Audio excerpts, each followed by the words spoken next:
Hello all, it's the old geek again, and I'm doing more reviewing.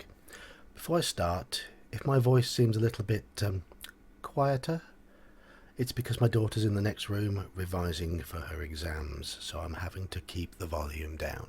So I'm sat close to the microphone, speaking as clearly as I can. Anyway, the subject of today's review is X4, Master of the Desert Nomads.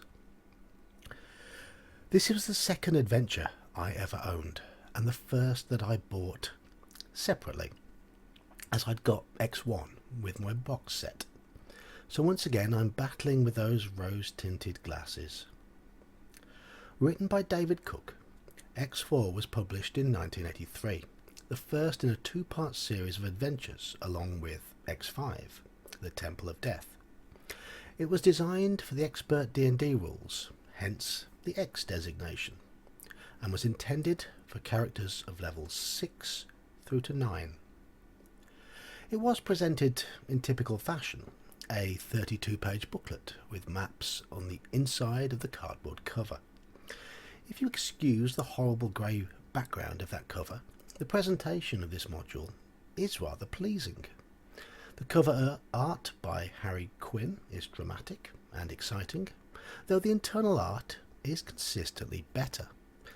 An excellent Jeff Easley piece adorns the cover of the booklet, and the rest of the artwork inside is by Keith Parkinson and is consistent, sinister and atmospheric, though he does seem to have a thing for excessively long pointy teeth.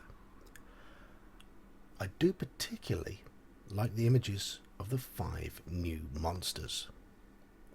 The maps in the module are among the cleanest produced by TSR. They're bold, they're logical, and they're easy to read. And David Cook's writing throughout is clear and informative. And while there are a couple of typos, the whole package feels considerably more professional than many other modules of the time. The adventure begins with the party arriving at a devastated village. The world is at war, and the forces of good have recently recaptured it, but not until the evil army had done their damage. Only a couple of villagers remain to assist with its rebuilding. The adventurers have signed up to fight with the lawful army as reservists. A few days into the clean-up operation, a stranger reaches town with information relating to the location of the evil army's commander, and here's where the party come in. Before I continue, I will give a spoiler warning here. Due to the nature of this scenario, it is nigh on impossible to review it without giving away some small aspects of the story.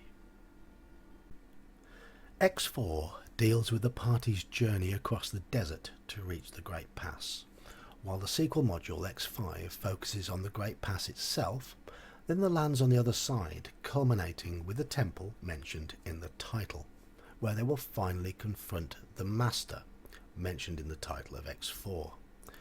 The Master is the individual driving the evil armies. The series is set in the world of Mystara, which was very much in a fledgling state at this time, as unlike AD&D's Greyhawk, it was yet to have any setting books or box sets available for it.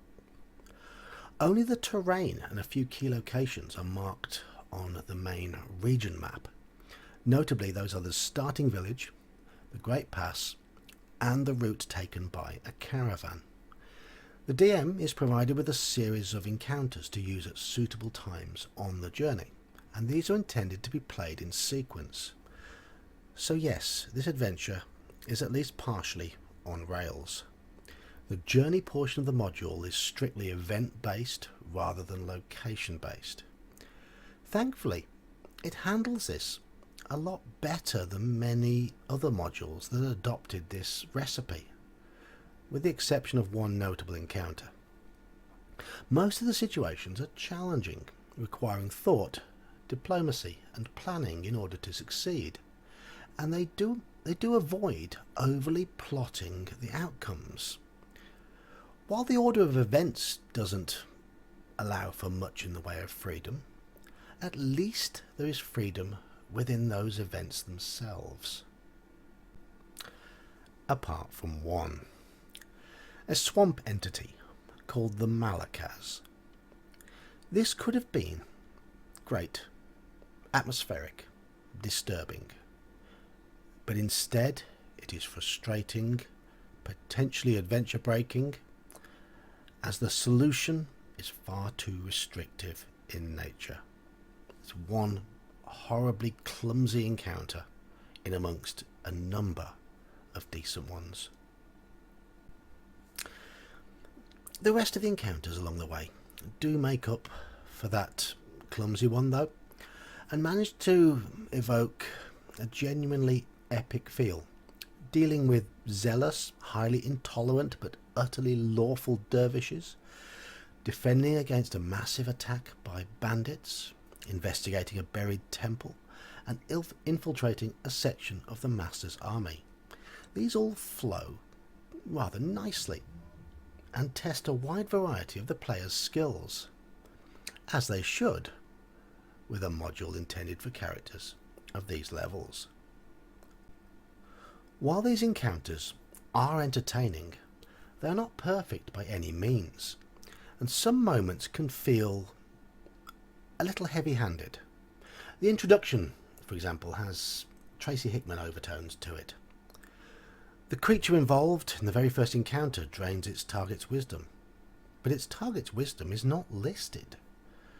That target being the mysterious stranger who sets the party on their way. So it feels as though the DM should fix the outcome of this encounter. He shouldn't die.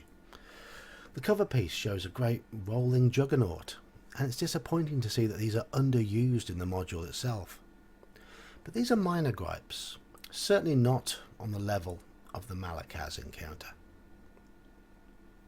Eventually the party will reach the entrance to the Great Pass, where they will find an old abbey, run by a group of monks. Now I'm repeating my spoiler alert now. This part of the module is worth the cover price alone. It's one of the most enjoyable module chapters I've run in recent years. It's dramatic, it's exciting, it's potentially horrifying. This chapter allows you to excuse the linear railroad that preceded it. X4, Master of the Desert Nomads, poses an interesting challenge for a capable group of players. Its structure deviates somewhat from the earlier modules in the X series. While you'd be excused for thinking that the exploration tier of play would come to the fore, the linear event-based nature nullifies that. Instead, it relies on the series of set pieces to set the scene and build the environment.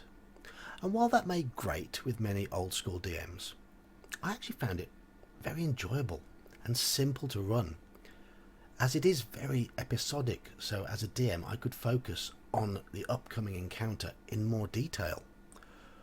I will say now that I ran it most recently using 5th edition rules, having converted encounter and monster details to suit that edition, and it all worked rather well. I attempted to run it once using expert D&D rules, but I was 12 and I hadn't got a clue. Of course, being part 1 in a series, it is designed to set up part 2, and it's a shame the Master himself doesn't make any form of appearance in this adventure. You'll have to wait until X5 to meet him. Thus the ending point can feel a little abrupt and awkward, especially after such a ferocious final chapter. But this is only an issue if the DM is not intending to run the Temple of Death immediately afterwards. TSR would later produce a third module loosely tied to the series, that being X10 Red Arrow Black Shield.